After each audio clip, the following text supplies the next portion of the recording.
Pemirsa Bincang Spesial kembali hadir menemani Anda dengan berbagai narasumber terbaik yang kami pilihkan untuk Anda. Dan tentunya bersama saya Fesi Rahmadi, kalau kita berbicara terkait dengan siapa sih sosok guru. Sosok guru adalah sosok yang sangat luar biasa, pekerjaan yang sangat mulia.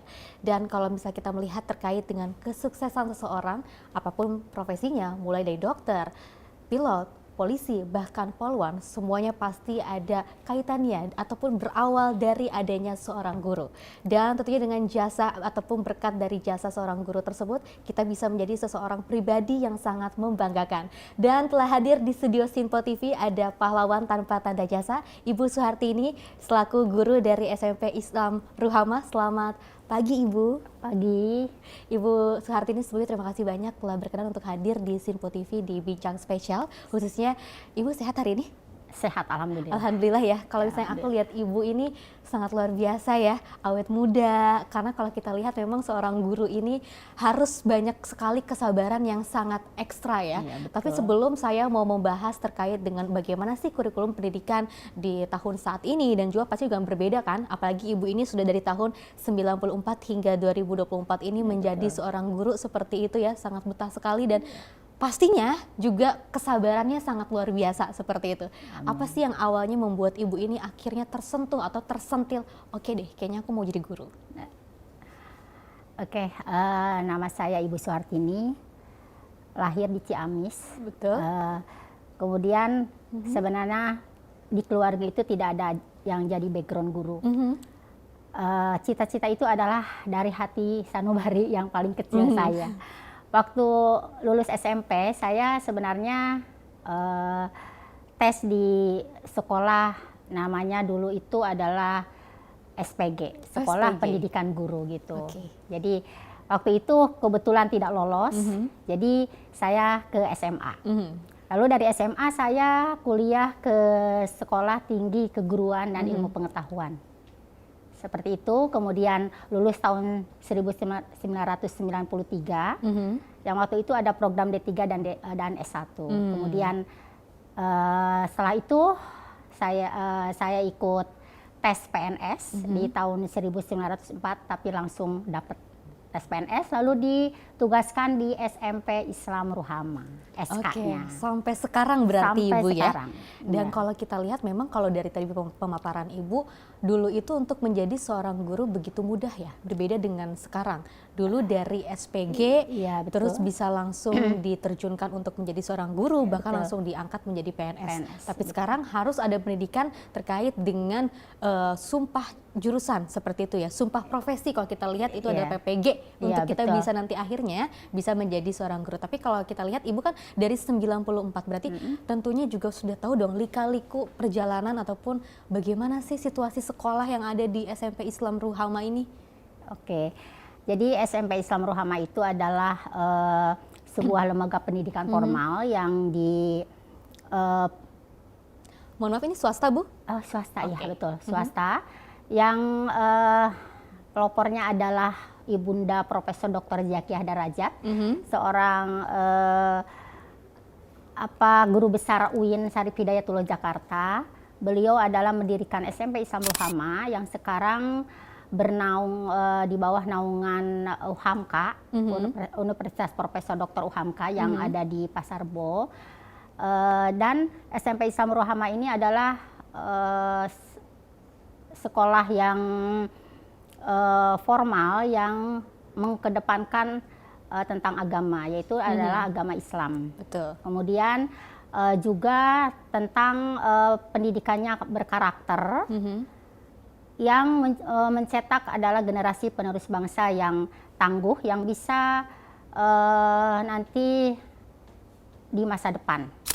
Oke, kalau tadi Ibu bilang ini khusus untuk lebih menekankan agama Islam, seperti betul, ya. betul. Dan apakah nantinya kalau misalnya kita mau sekolah di SMP Islam ini harus ada persyaratan, misalnya kan sekarang kan ada beberapa testing ya Bu ya, dari SD ke SMP gitu, atau kan harus hafal surat-surat, dan atau juga kalau misalnya kita lihat ada pesantren kilat, itu juga jadi salah satu syarat utamakah untuk lulus dari SMP Islam ini? Dari SMP Islam Ruhama itu adalah memang karena berlandaskan agama Islam dan berkarakter berakhlak mulia. Jadi yang mau masuk ke SMP Islam Ruhama nanti sebenarnya sih tidak semuanya harus bisa baca Al-Quran misalnya, tapi nanti setelah masuk kita akan ada programnya. Program yang mana yang masih belum bisa, yang sudah bisa ataupun yang sudah mahir baca Al-Qurannya. Jadi seperti nanti istighosah dikelompokkan. mungkin? Bukan, maksudnya nanti ada kelasnya. Oh, ada kelasnya. Tapi kegiatan jadi istighosah seperti itu pasti ada ya, Bu ya? Oh, pasti ada. Itu di hari Jumat mungkin ya? Ya, di hari Jumat itu ada sholat duha. Sholat duha bersama, sholat duha zikir bersama, bersama. doa Iya, bersama betul, di iya. lapangan sekolah pasti Iya, ya? di lapangan Wah, sekolah, luar biasa betul, ya. iya. Karena memang kalau kita lihat kan dari SMP Islam Ruhama ini sangat menekankan pentingnya keagamaan seperti itu ya. Karena pendidikan agama ini memang sangat penting loh Bu untuk masyarakat Indonesia, khususnya untuk generasi milenial ataupun generasi Gen Z yang saat ini mungkin harus banyak sekali menekankan pentingnya pendidikan dari agama. Bukan hanya dari pendidikan keluarga, tapi juga pendidikan dari sekolah pun ini sangat penting, berperan penting di sana ya. Dan untuk fasilitasnya seperti apa sih Bu di sana? Fasilitasnya itu adalah ada lab IPA, kemudian ada juga untuk sarana olahraga. Karena anak-anak itu kan senangnya itu adalah mengekspresikan apa yang ada di benaknya ya. Seorang anak-anak yang sedang remaja itu perlu disalurkan. Kemudian ada sarana ibadah juga. Itu ada masjid juga, masjid Ruhama. Kemudian juga ada bahasa Arabnya juga.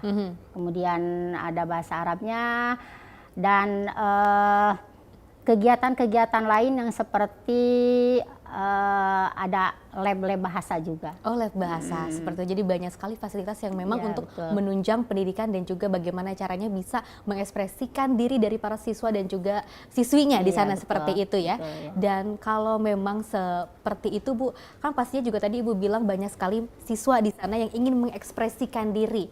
Kira-kira Iya. apa sih tunjangan-tunjangan ataupun fasilitas yang mendukung para siswa ini untuk tidak hanya di segi akademik tapi juga non akademik? Apa sih yang disediakan oleh sekolah SMP Islam Ruhama ini? Ya, itu lapangan untuk olahraga misalnya karena anak-anak seusia seperti SMP ini adalah senangnya kinestetik gitu. Misalnya voli, futsal terutama ya, bulu tangkis. Lucu tuh futsal kalau cowok-cowok ke kelas meeting gitu kan ya, cewek-cewek wah teriak-teriak gitu ya. Wah, senang banget. Jangankan itu, istirahat aja minta futsal. Minta futsal. Bolanya. Oke. Saat ini itu ya Jam-jam kosong gitu biasanya jam-jam anak-anak kosong. ke situ ya Bu ya? Nah, tapi kita sebenarnya sih kalau habis istirahat itu maksudnya istirahat itu digunakan untuk sebenarnya untuk apa namanya istirahat bersungguh-sungguh tapi jangan main bola soalnya wah tapi seneng banget tuh anak-anak itu Oke. main bola iya. Jadi Ibu memang mengusulkan kepada anak-anak ketika jam kosong ini jangan olahraga Iya, gitu kan. betul. Karena kebayang dong masuk ke kelas, lagi keringetannya kayak Nah, apa, tapi itu. itulah keseruan anak-anak Iya, zaman betul. sekarang ya Bu ya. Susah ini. Soalnya diatur. HP-nya juga dikumpulkan. Oh, HP dikumpulkan di situ Jadi ya. dia untuk- kan tidak bisa mengekspresikan apa lagi nih kalau selain olahraga Pak. Seperti itu. Tapi kan sekarang ini pendidikan ini kan serba digital Bu. Kalau misalnya kita memang mungkin kalau kita bahasnya disita dulu kali ya. Betul. Jadi peraturan di sekolah kami ini adalah pagi-pagi jam 7 sudah dikumpulkan kembali. Tetapi kalau seandainya guru mata pelajaran itu memerlukan HP tersebut, bisa itu pasti akan mengambil dikembalikan dengan, ke anak-anaknya. mengambil dulu, Gitu. baru nanti dikembalikan kembali. Oke, Gitu. SMP Islam Ruhama, apa sih yang paling unik dibandingkan dengan SMP Islam lainnya? SMP Islam Ruhama itu karena dia berlandaskan agama Islam ya, jadi menciptakan lulusan-lulusan yang berakhlak mulia, Luar biasa. kemudian berilmu tapi harus berakhlak, Harus berakhlak. harus ya? berakhlak gitu. Jadi itu salah satu keunikan yang dimiliki oleh SMP Islam Ruhama ya. Iya, betul. Setiap yang lulus ataupun kelulusan yang terlahir dari sekolah SMP Islam Ruhama ini tentunya juga ingin mengharapkan bahwa semua muridnya di sana bisa berakhlak mulia Iya, seperti betul, itu ya Bu ya. iya. Ibu kan dari 94 hingga 2024 pasti berbeda-beda dong karakter dari anak-anak seperti Betul, itu ya. Dari betul. zaman saya 99 seperti itu terus ke 2024. Apa Iya. sih Bu perbedaan karakter dari anak-anak ini? Perbedaan karakternya itu sepertinya dari interaksi terhadap guru dengan murid itu. Interaksi pada zaman dulu itu adalah seorang guru itu adalah orang yang paling dihormati dan disegani. Disegani. Pada Kalau zaman saya berarti ya. Kalau zaman sekarang itu anak-anak itu guru itu seperti teman. Teman. Gitu. Jadi kalau waktu zaman dulu kan kalau masuk ke ruangan kantor itu kan masih segen. Kalau anak-anak sekarang itu kadang-kadang kita stop. Kamu belum salam nih. Kamu kembali lagi.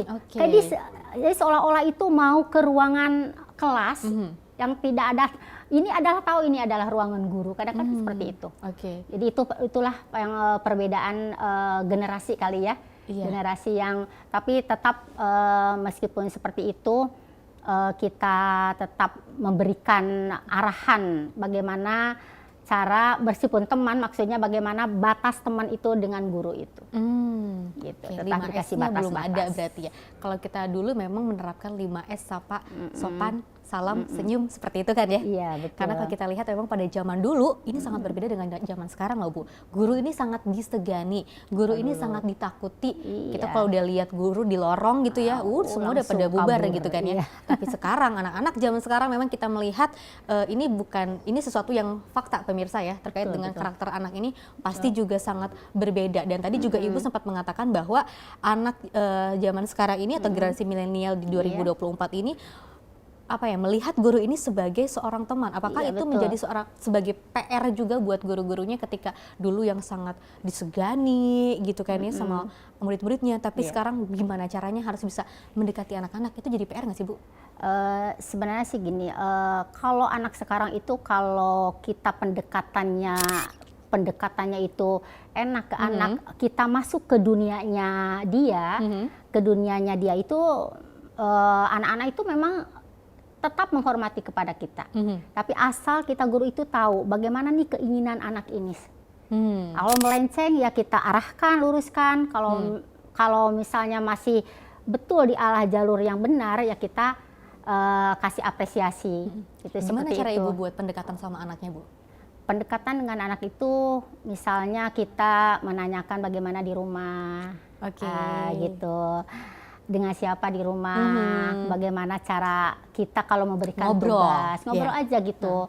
Jadi anak-anak sekarang itu kalau ke kita itu sepertinya kan kalau dulu salaman langsung, kalau kita mah hai gitu biasa gitu. Namanya kalau anak-anak sekarang duluan gitu Bu? Nyapa itu sebenarnya assalamualaikum, hai ibu.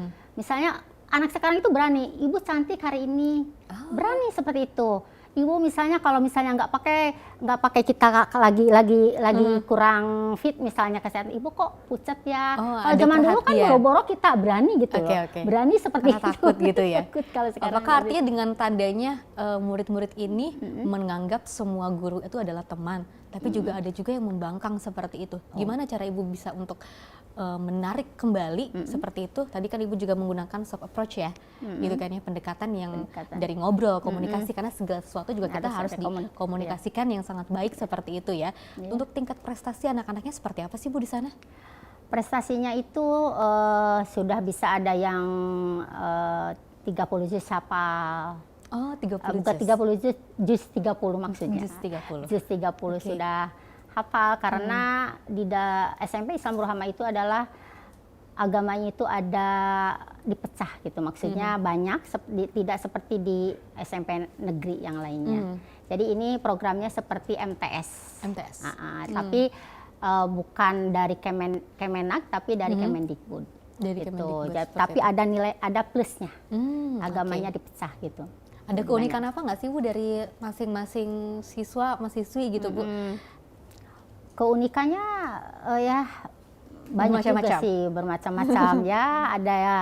Ada yang minat bakatnya tinggi, ada yang minat bakat belajarnya minatnya kurang. Ya kita menjadi PRT seperti itu. Bagaimana cara anak itu minat belajarnya itu menjadi tinggi gitu. Kadang-kadang ya keunikannya sih bermacam-macam juga sih karena berbeda karakter. Oke, berbeda karakter. Mungkin kalau kita bisa simpulkan memang karakter keunikan dari masing-masing siswa dan juga siswi di SMP Islam Ruhama ini adanya pendekatan dari seorang guru ya, bisa menjadi seorang teman, bisa saling puji, seperti itu ya. Dan tentunya dari SMP Islam Ruhama ini menginginkan seluruh siswa dan juga siswinya ini terlahir ataupun lulus dengan keadaan berakhlak mulia. Iya, betul. Pemirsa, informasi menarik lainnya akan terus kami hadirkan usai jeda berikut ini.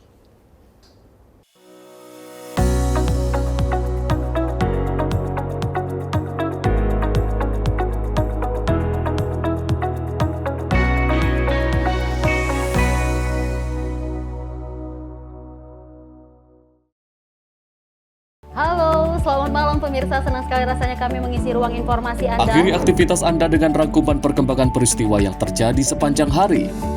Sebelumnya kita saksikan ada sekitar 3.000 tamu undangan, sementara di Ibu Kota Nusantara ini ada sekitar 2.000 tamu undangan. Rangkaian informasi nasional dan mancanegara dirangkum sebagai penutup hari dalam Menyapa Malam. Setiap Senin hingga Jumat pukul 8 malam, hanya di Sinpo TV.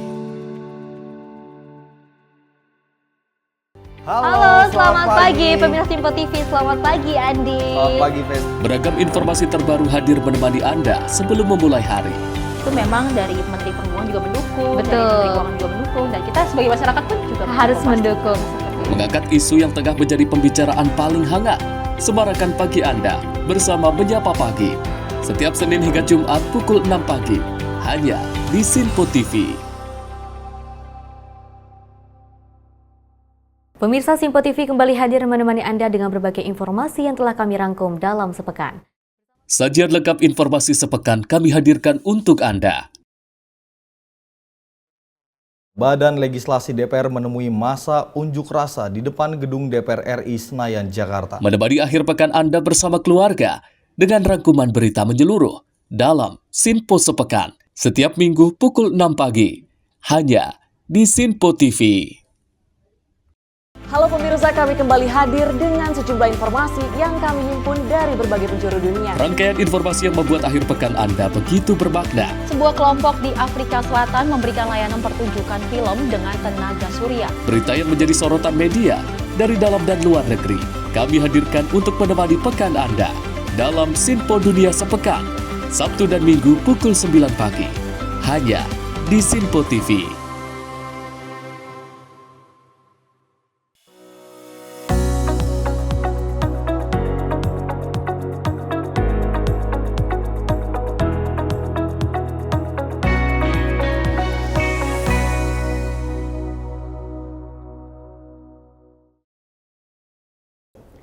Pemirsa, terima kasih Anda masih bersama kami dalam Bincang Spesial. Ibu Suhartini, terima kasih banyak masih bergabung bersama kami di Bincang Spesial. Ini Sama-sama. pembicaraan yang sangat luar biasa ya Bu ya. Tadi kan kita berbicara terkait dengan apa saja sih yang ada fasilitas di SMP Islam Ruhama, seperti itu, karakter-karakter dari anak-anak. Ini juga kan bagi calon-calon ibu, saya juga calon ibu nanti, Iya, gitu kan. Ini juga untuk membangun karakter anak yang menurut Bu Suhartini ini adalah berakhlak mulia. Gimana sih Bu, selain dari pendidikan gitu? Oke, karakter mulia itu sebenarnya ada dari rumah ya, dari orang tua. Oke. Ada yang menyatakan bahwa ibu itu adalah sebagai madrasahnya anak-anak. Madrasahnya Jadi sebenarnya anak menitipkan ke sekolah itu bukan satu-satunya untuk dididik di sekolah saja. Kalau orang tua beranggapan seperti itu sebenarnya menurut saya itu adalah salah. Sebenarnya kita mari bersama-sama untuk membentuk karakter anak-anak yang sebaik mungkin itu harus dari rumah terlebih dahulu sebenarnya. Baru nanti kita titipkan ke sekolah. Setelah di sekolah kan sebenarnya sebanyak-banyaknya adalah 7 jam ya di sekolah. Baru nanti kembali ke sekolah ke rumah. Nanti di rumah juga ada pendidikan dari orang tuanya juga. Itulah yang membentuk karakter dari anak tersebut. Oke, untuk menjadikan seorang anak ini menjadi berakhlak mulia ini Iya, memang harus betul. mendapatkan pendidikan dari ibu yang hebat dan juga dari pendidikan keluarga seperti itu ya. betul. Nah, kalau kita lihat ini kan kita udah bahas nih Bu ya seputar karakter anak, bagaimana caranya bisa kita ini juga menjadikan sebuah pembelajaran untuk pemirsa Simpo TV di rumah bagaimana caranya kita untuk bisa membentuk anak kita menjadi berakhlak mulia seperti itu. Tapi kalau kita membahas terkait dengan kurikulum, kita geser ya Bu ya. Iya. Tentang kurikulum, Ibu setuju nggak sih adanya kurikulum merdeka ini? Kalau berbicara dengan kurikulum merdeka ini sebenarnya menitik beratkan pada pribadi dan karakter, membebaskan anak untuk memilih apa yang disukai oleh anak tersebut sebenarnya seperti itu adalah positifnya. Kemudian apa yang memberatkan menjadi orang tua, anak ataupun guru, mungkin dari kurikulum merdeka ini adalah kalau menurut saya ya sebagai guru itu adalah satu tidak ada tolak ukur untuk mengukur anak itu karena kan ujian nasional itu kan ditiadakan. Jadi diambil dari nilai-nilai harian dari sekolah saja. Nah, itu yang membuat anak itu tidak mempunyai pola pikir bahwa wah sudahlah ini kok nggak ada ujian ini. Nggak ada ujian nasional. Nggak ujian nasional ini. Nanti jadi akan ada nilai kasih sayang dari guru seperti itu mungkin. Itu sih biasa seperti guru sih seperti itu sebenarnya ya. Kalau untuk kasih sayang kepada anak muridnya itu kasih sayang tak dong, terbatas. Tak terbatas. Jadi seperti itu mungkin ada kurikulum merdeka itu ada positifnya tadi seperti tadi bisa menghasilkan sesuatu yang diinginkan apa yang menjadi cita-cita anak itu disalurkan kalau di kurikulum merdeka. Jadi sesuai dengan apa yang diinginkan mengekspresikan apa yang dicita-citakannya karena menghasilkan suatu proyek kalau kurikulum merdeka itu sebenarnya. Proyek seperti praktek juga. Iya. Beda dengan kurikulum yang lama itu kan menekankan hanya anak itu pengetahuan saja. Kompetensi dasar. Gitu. Kalau kurikulum merdeka itu sebenarnya plusnya itu adalah itu. Menghasilkan suatu proyek dari awal apa anak ini nih maunya kemana gitu sebenarnya. Kalau membuat kurikulum merdeka itu simpang siur tidak setuju dengan kurikulum merdeka itu mungkin karena di situ di kurikulum merdeka itu banyak yang sudah kita, misalnya kurikulum itu udah nyaman nih ya, udah nyaman nih, merasa dikutak-atik kan, merasa dikutak-atik nih. Ini sebenarnya sih kalau menurut saya sih ya banyak plusnya, tapi mungkin perlu kemas kembali atau dikaji ulang mana yang memberatkan karena kan pendidikan ini di Indonesia ini kan sangat luas banget, sangat luas sekali. Jadi perlu untuk dikaji kembali karena perlu sarana dan prasarana untuk kurikulum merdeka itu ini. Ya. Iya, betul. Jadi perlu disesuaikan dengan sarana dan prasarana yang ada. Wilayah Indonesia itu kan luas sekali. Betul. Apalagi daerah-daerah terpencil ya Bu ya. Iya, mungkin kalau di Jakarta mungkin ya, kalau di ibu kota di sini dan sekitarnya itu mungkin kurikulum merdeka itu bisa dilaksanakan dengan baik. Tetapi kalau di daerah-daerah terpencil itu mungkin itu sangat sulit. Sangat sulit untuk mengejar kurikulum merdeka tersebut. Gitu. Jadi tentunya dengan adanya kurikulum merdeka ini, siswa dan juga siswi ini dipercaya untuk bisa berbebas pendapat seperti itu ya, berekspresikan diri, juga memilih keinginannya seperti apa dalam proses belajar dan juga mengajar. Dan pasti juga pendidikan ini adanya kurikulum merdeka ini dari kompetensi dasarnya pun ini harus ada yang ditingkatkan seperti itu ya Bu ya. Ya kan? Menghasilkan proyek itu.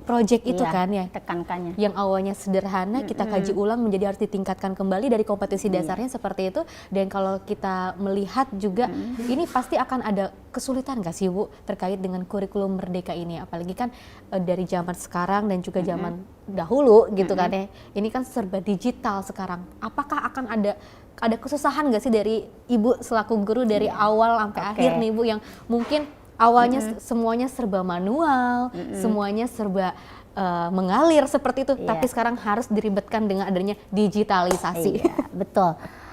Karena saya itu termasuk guru lama lah ya. Oke. Guru lama Senior.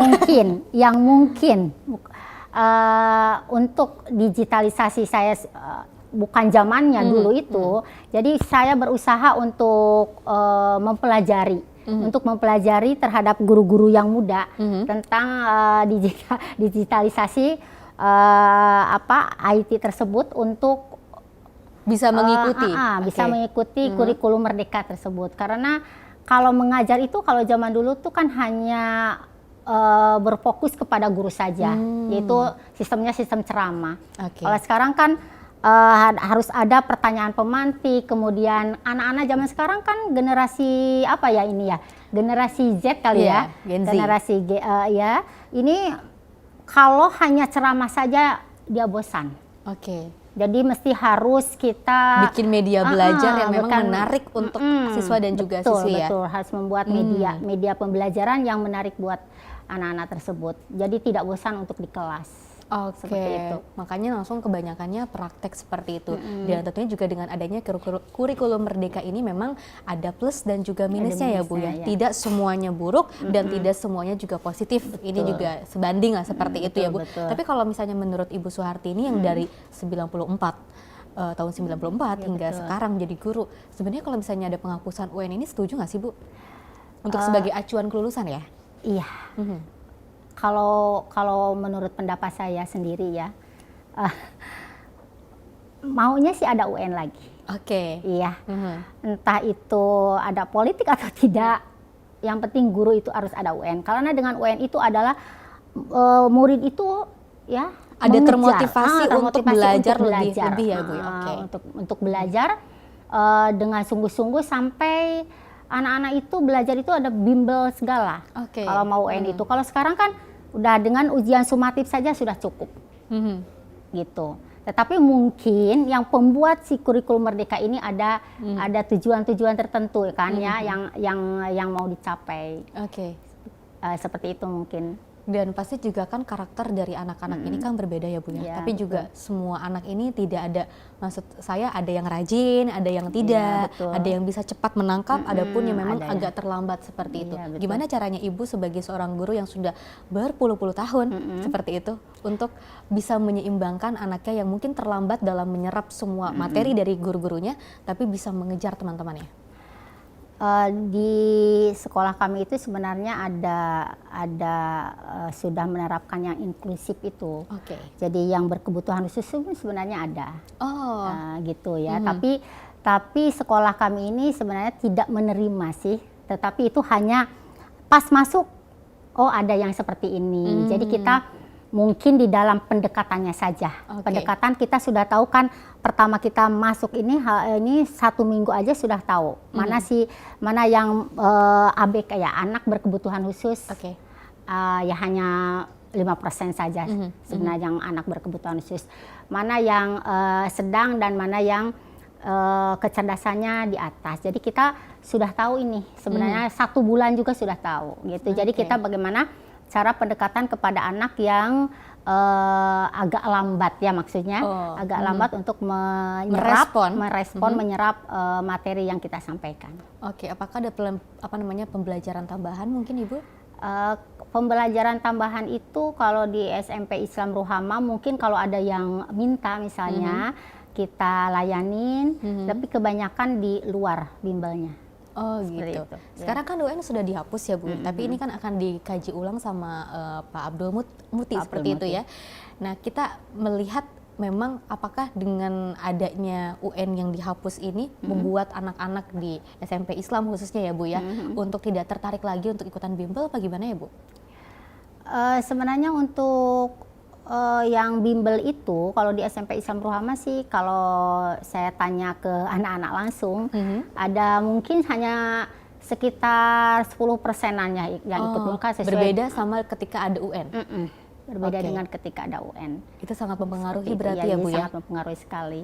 Oke, kita lihat siswa-siswa ini karena memang semuanya itu dipaksakan ya Bu ya, dengan Jadi sebuah tidak keadaan. ada, mungkin anak-anak itu tidak ada target harus berapa nih gitu. Oke. Saya Tidak harus harus masuk ke mengejar jenjang name, yang lebih skor. tinggi. Jenjang yang lebih tinggi itu kan kalau dulu itu kan ada harus berapa nih name-nya gitu. Jadi dia berusaha untuk 1 tahun 2 tahun sebelumnya itu sudah siap-siap untuk kadang-kadang mengikuti bimbel dan Oke. seterusnya. Gitu, SMP seperti Islam itu. Ruhama ini termasuk SMP favorit kan Bu di Jakarta?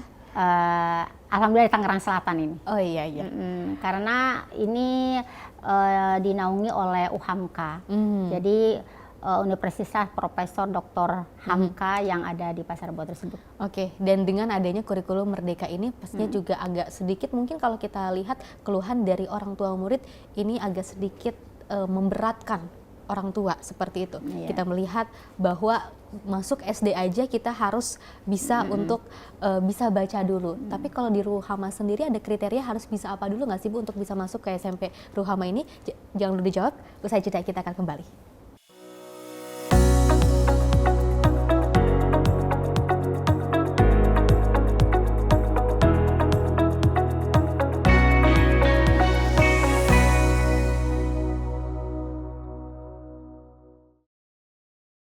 Halo, selamat malam pemirsa. Senang sekali rasanya kami mengisi ruang informasi Anda. Akhiri aktivitas Anda dengan rangkuman perkembangan peristiwa yang terjadi sepanjang hari.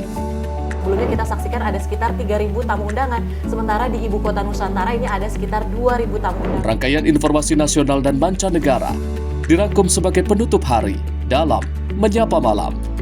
Setiap Senin hingga Jumat pukul 8 malam, hanya di Sinpo TV. Halo, selamat pagi pemirsa Simpo TV. Selamat pagi Andi. Selamat pagi, Fes. Beragam informasi terbaru hadir menemani Anda sebelum memulai hari. Itu memang dari Menteri Perhubungan juga mendukung, Betul. dari Menteri Keuangan juga mendukung, dan kita sebagai masyarakat pun juga Harus pasti. mendukung. Mengangkat isu yang tengah menjadi pembicaraan paling hangat. Semarakan pagi Anda bersama Menyapa Pagi. Setiap Senin hingga Jumat pukul 6 pagi, hanya di Sinpo TV. Pemirsa Simpo TV kembali hadir menemani Anda dengan berbagai informasi yang telah kami rangkum dalam sepekan. Sajian lengkap informasi sepekan kami hadirkan untuk Anda. Badan Legislasi DPR menemui masa unjuk rasa di depan gedung DPR RI Senayan, Jakarta. Menemani akhir pekan Anda bersama keluarga dengan rangkuman berita menyeluruh dalam Sinpo Sepekan. Setiap minggu pukul 6 pagi, hanya di Sinpo TV. Halo pemirsa, kami kembali hadir dengan sejumlah informasi yang kami himpun dari berbagai penjuru dunia. Rangkaian informasi yang membuat akhir pekan Anda begitu bermakna. Sebuah kelompok di Afrika Selatan memberikan layanan pertunjukan film dengan tenaga surya. Berita yang menjadi sorotan media dari dalam dan luar negeri. Kami hadirkan untuk menemani pekan Anda dalam Sinpo Dunia Sepekan. Sabtu dan Minggu pukul 9 pagi. Hanya di Sinpo TV.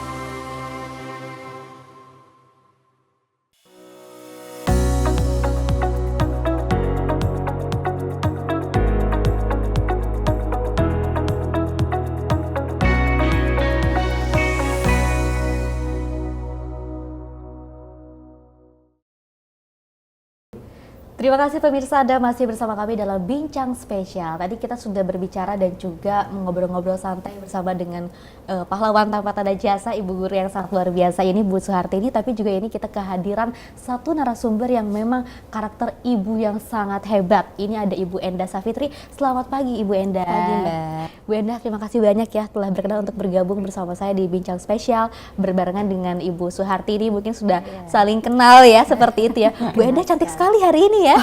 Luar biasa ya, pink-pink gitu. Kalau kita lihat dari karakter baju yang dipakai oleh Bu Endah, kayaknya tipikal ibu yang sangat sweet sama anak ya. Romantis. Oh, romantis ya. Oke, mudah-mudahan kita ngobrol di sini kita bikin romantis aja ya. Iya. Karena juga Ibu Suhartini juga pakai baju warna pink nih. Tadi kan kita membahas ya Ibu Suhartini ya terkait dengan pendidikan anak yang sempat terhold oleh jeda. Nah, ini ada dari segi orang tua nih terkait dengan, kita tadi sempat bahas singgung sedikit terkait dengan kurikulum yang ada seperti itu. Dari segi guru memang ada plus minusnya, tidak semuanya buruk dan tidak semuanya pun positif seperti itu, dan memang pada saat ini akan dikaji ulang. Tapi untuk gambaran dari Ibu Endah sendiri melihat kurikulum saat ini, apakah memberatkan orang tua atau tidak sepertinya? Oke. Saya melihat dari kacamata orang tua ya Mbak Betul. ya. Saya sendiri sebenarnya setuju dengan Bu Suhar untuk masalah kurikulum tadi ya Mbak ya. Mengembalikan lagi seperti kurikulum yang sebelumnya ya. Oke. Ada ujian dan lain-lain ya.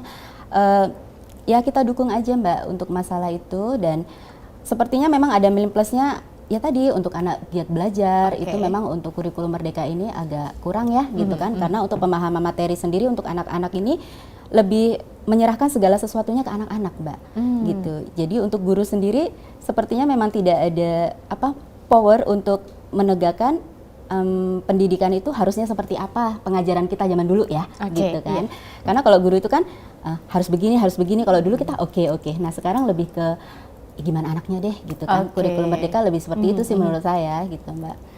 Ada motivasi ataupun untuk membuat anak ini membangun semangat belajarnya jauh lebih giat lagi, ada cara tertentu nggak dari orang tua? Karena kalau kita lihat kan dari pemaparan Bu Suhartini juga tadi juga karakternya sangat berbeda-beda seperti itu. Apalagi kan zamannya ibu, zamannya saya pada saat belajar ini kan kita melihat guru ini sangat disegani. Tapi kalau kita lihat tadi juga sempat ngobrol bersama Bu Suhartini, anak-anak zaman sekarang ini harus selalu diemong seperti itu ya. Sini sayang, gitu kan, cantik, ganteng, seperti ini ya, gitu. Apakah ibu juga menerapkan seperti itu di rumah ke anak-anak? Ya kita melihat anak-anak seperti perkembangan zaman Mbak, kita ngikutin zamannya gitu kan, tapi bagaimanapun juga sebagai orang tua ya kita harus tarik ulur ya Mbak ya, tarik ulur bagaimana kita harus memposisikan kita sebagai orang tua dan bagaimana kita harus memposisikan diri kita sebagai seorang teman gitu kan ya. Nah kalau bicara soal orang tua ya kita harus benar-benar terjun ya, karena pembelajaran utama seorang anak itu adalah dari rumah gitu Dari ya, rumah. untuk Oke. masalah disiplinnya, untuk agamanya. Nah sedangkan di sekolah ya kita menitipkan anak-anak yang sudah kita didik dari rumah gitu kan ya. Jadi tidak sepenuhnya kita menyerahkannya ke sekolahan gitu ya. Nah untuk sebagai teman ya kita dengerin cerita dia gimana ya, itu sih. Terus masalah di sekolah contohnya ya, kita sebagai orang tua di sini berperan utama gitu, memberikan suatu pengertian begini loh begitu sih. Lebih ke situ sih Mbak. Karena kebetulan anak saya kan perempuan ya, jadi untuk masalah Pendekatannya jauh lebih untuk dekat ya, masalah lebih bicaranya dan lain-lain itu kan saya harus ya lemah lembut gitu. seperti itu ya. Betul. Oke, tapi Bu Suhartini, saya mau ke Ibu Suhartini ya. Ini banyak sekali kasus yang beredar di media sosial. Iya, betul. Ini banyak sekali kasus-kasus yang memang ini sangat miris sebetulnya ya Bu ya. Sebetulnya hal seperti itu tidak harus dilakukan dengan sesuatu yang serius. Ini banyak sekali kasus terkait dengan guru yang dituntut oleh orang tua muridnya seperti itu, karena mencubit anaknya sampai harus didenda seperti itu. Dan juga ada yang kasus baru dipukul ataupun mungkin kalau kita lihat dari pemaparan seorang gurunya itu hanya sebatas itu saja gitu loh, dengan sapu lidi seperti itu, tapi harus sampai dituntut dan juga dipenjarakan oleh orang tua murid. Gimana sih Bu, apakah sekarang ini ketika mengajar ini, apakah jadi seorang guru ini jadi takut untuk menegur anak atau seperti apa Bu? Memang kalau kita melihat fenomena sekarang ya, itu miris sekali. Ketika gurunya ini sebenarnya guru itu adalah akan mendisiplinkan saja sebenarnya, mendisiplinkan anak muridnya. Tapi bagaimana caranya untuk sekarang ini memukul sedikit aja itu bisa menjadi kasus. Makanya kalau kita lihat di media-media di medsos ya, kalau saya lihat itu saat ini jadi guru itu ada yang membiarkan anak muridnya itu ada yang tidur, nulis enggak, terus nyantai, bahkan sama gurunya saking takutnya. Saking takutnya itu tidak diapa-apakan. Tapi kalau saya sendiri sih ya, saya sendiri sampai saat ini saya kalau jangankan tiduran seperti itu, menempelkan pipinya ke meja saya sewaktu saya sedang menjelaskan itu tidak boleh. Tapi cara menegurnya itu yang mungkin harus kita tadi anak itu maunya seperti apa nih? Itu cara menegurnya itu lebih ke situ sebenarnya sih. Kita tidak jangan guru ini jangan hilang powernya, jangan. tetap harus ada apa namanya, kita tuh punya power nih guru ini menjadi apa Untuk namanya, harus tetap dihargai, dihormati oleh iya. anak-anak seperti Tetapi itu ya. bagaimana kebentuk caranya menegur anak tersebut. Oke. Seperti itu. Karena kalau kita lihat memang kalau kasarnya ya bahasa anak zaman sekarang, anak-anak ini kebanyakannya baperan, Iya, betul. gitu ya.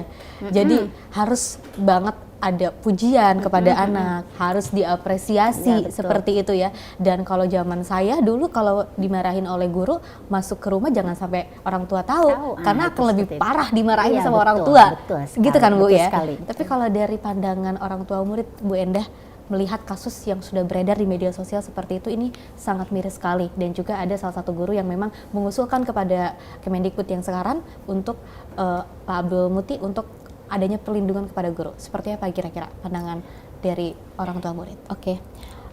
Menanggapi kasus sekarang sih, saya sebagai seorang orang tua miris ya Mbak ya, gitu kan. Untuk masalah perlindungan sih saya dukung penuh ya. Dan sepertinya memang guru perlu naungan juga Mbak. Bagaimanapun juga kan guru ini ya harus ada perlindungan dan tempat cerita gitu ya. Selain kepala sekolah gitu kan ya, tapi mereka juga harus ada perlindungan gitu. Yang paling takut adalah guru ini sekarang yang saya amati adalah salah langkah. Salah langkah saat mereka melakukan sesuatu, karena tadi kan kembali lagi sudah banyak ketakutan ini dan itu, akhirnya marwah guru itu tuh udah tidak seperti yang dulu lagi gitu kan ya. Jadi untuk anak-anak juga agak kurang menghargai kan. Dan yang paling mirisnya adalah orang tua yang saat anaknya dihukum, orang tuanya justru mendukung anaknya. Ini sih yang dukungan secara mental untuk anak sendiri dibentuk dari rumah kembali lagi ya gitu. Kalau saya sendiri, saya masih tetap menganut ajaran dulu. Kalau anak saya salah, saya akan lebih menyalahkan anak saya gitu, gitu ya. Jadi kita akan perbaiki dan tidak membela anak. Karena saat kita membela anak, justru buat anak itu akan mengekang segala sesuatu peraturan yang ada di sekolah menurut saya. Gitu. Lebih berani lagi ke gurunya. Oke, jadi kan ini kebanyakan orang-orang tua yang memang melaporkan gurunya ini dari kalangan ibu-ibu muda seperti itu. Apakah kalau misalnya menurut pandangan dari Bu Endah, apakah mereka belum siap menjadi orang tua atau seperti apa ya? Sebenarnya untuk masalah siap atau tidak siap bukan dari usia ya Mbak, karena saya sendiri juga masih tergolong muda sebagai seorang ibu. Ya kembali lagi Mbak, masalah pengajaran dari rumah itu kan ya, gitu kan. Siapapun juga bisa. Dan itu sepertinya seperti arus gitu. Kalau kita misalnya berteman dengan wali murid yang sepertinya mendukung guru, dan itu akan menular Mbak, gitu. Tapi kalau misalnya kita yang lebih cenderung geng Z tadi ya, ya kita akan ikut juga gitu. Bagaimanapun juga orang tua juga ya benar-benar harus memilah juga Mbak, gitu kan ya. Memilah untuk pergaulannya juga gitu kan. Cara mendidik anak itu sepertinya untuk orang tua itu tuh sama. Karena saat kita sudah menitipkan anak di sekolah, ya kita sudah yakin harusnya dengan peraturannya, dengan pendidikannya kepada guru. Betul itu. Dan saat ini untuk orang tua yang sepertinya agak berseberangan dan menimbulkan rasa takut kepada guru, itu kurangnya kepercayaan kepada sekolah sih menurut saya. Gitu, Oke, seperti itu. Jadi kalau kita lihat dari pemaparannya Bu Endah Safitri ini mengatakan bahwa memang karakter anak ini terbentuk dari keluarga. Pendidikan itu berasal dari keluarga. Bagaimana caranya kita harus bisa membuat anak kita ini menjadi anak yang penurut, seperti itu ya. Pendekatan bukan hanya dari seorang guru seperti itu. Tapi kadang di luar sana dengan kasus yang beredar ini semuanya menyalahkan guru. Gurunya yang salah seperti itu. Anak tidak bisa membaca, anak tidak bisa ini, ada kegagalan dari seorang guru. Padahal tidak adanya bimbingan yang paling dekat seperti itu dari seorang ibu ataupun keluarga seperti itu. Dan tentunya juga dari Bu Endah juga sangat menyetujui adanya perlindungan untuk seorang guru seperti itu ya Bu ya. Ibu pun pasti kalau di sekolah, apakah semua guru karakternya juga seperti ibu? Ngomong sayang, ganteng gitu. Tentunya sih tidak ya. Itu kan karakter masing-masing guru pun berbeda-beda. Sama dengan murid juga, guru pun ada yang misalnya karakternya ya tegas, karakternya adalah penyayang, ada yang ya bermacam-macam lah karakter seperti Terus itu. Ibu kalau misalnya dari 94, maksudnya dari tahun 94 loh ke 2024 ini kan pasti berbeda nih karakter-karakter anak. Dan Ibu pun apakah menyesuaikan zaman untuk men-treat anak-anaknya atau dari lama ya saya memang seperti ini?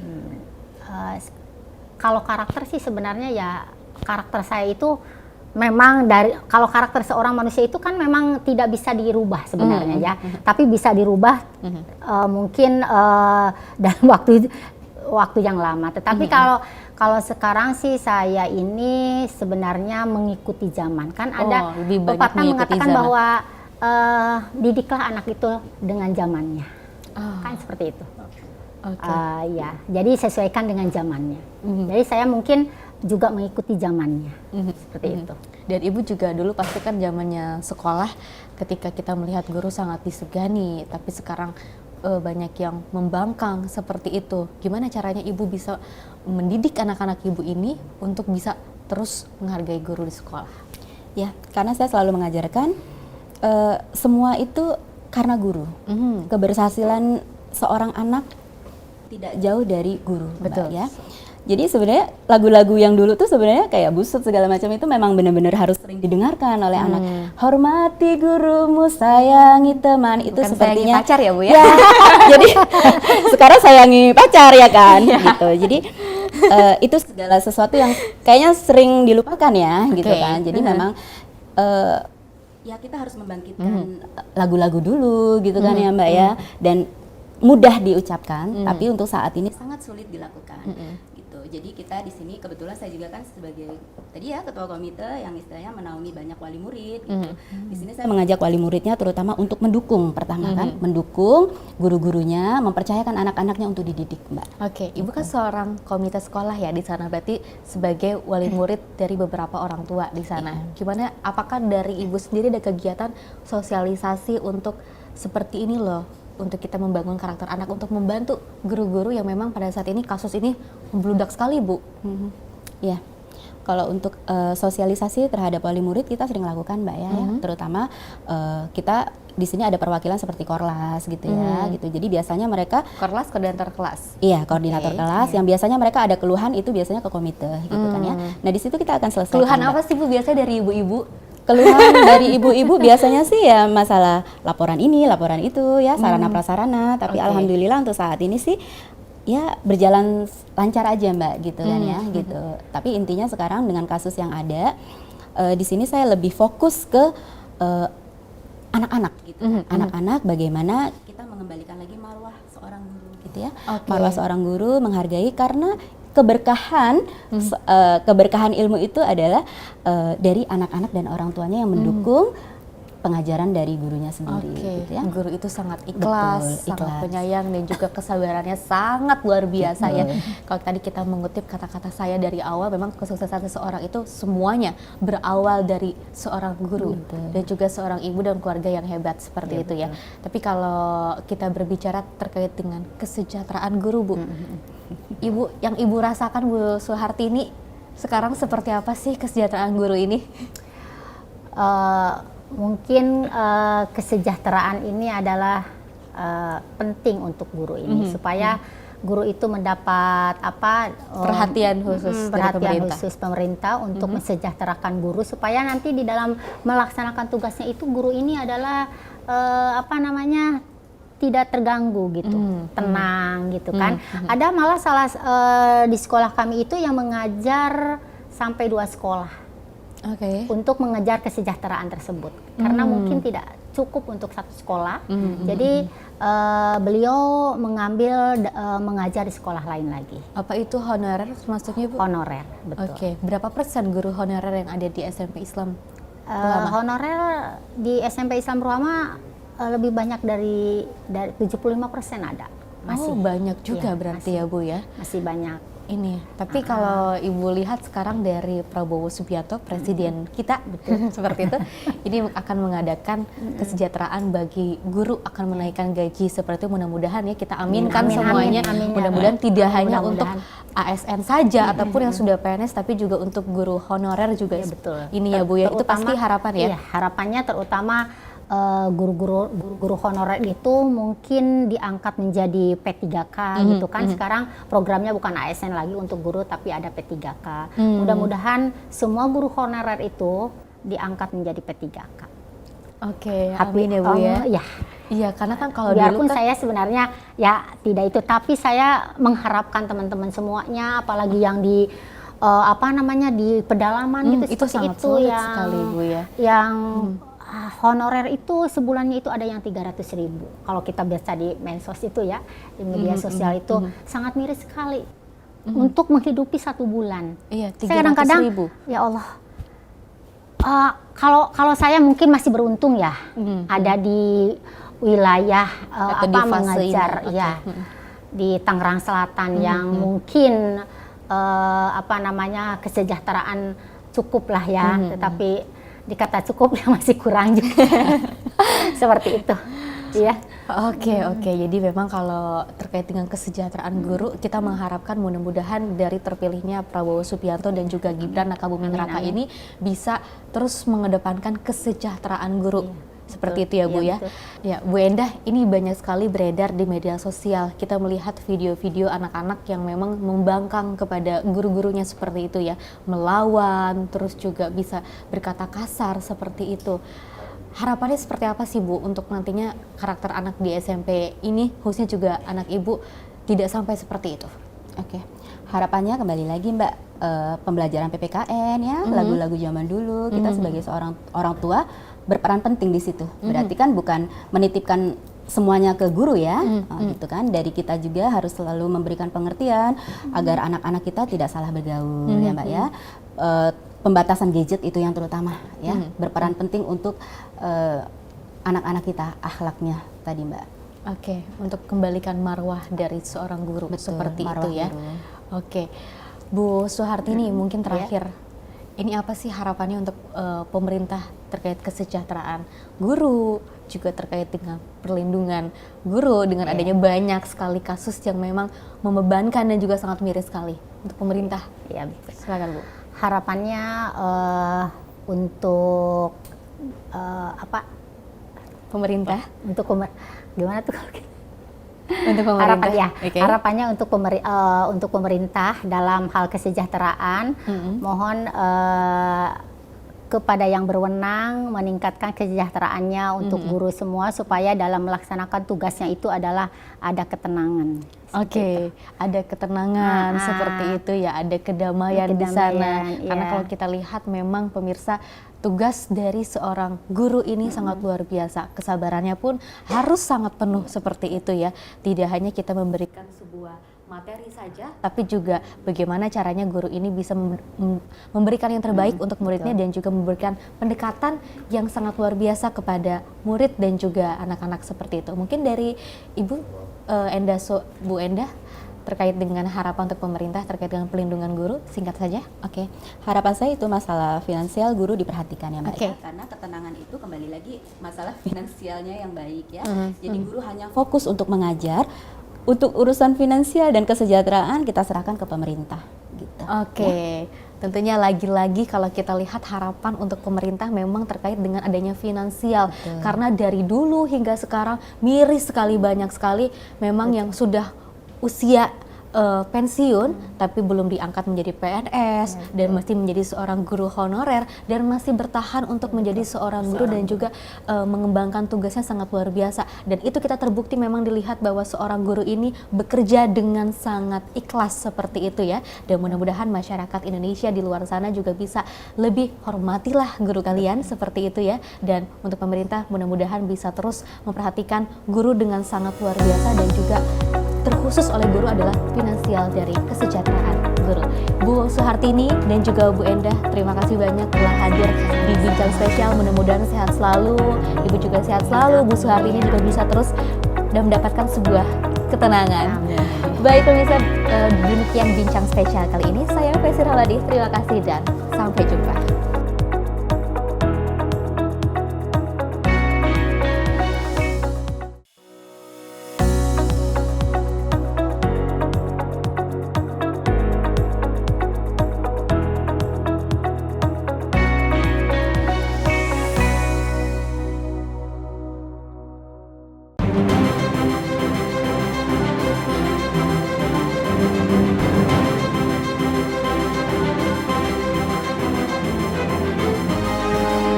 Simpo TV, News, Sport, Entertainment.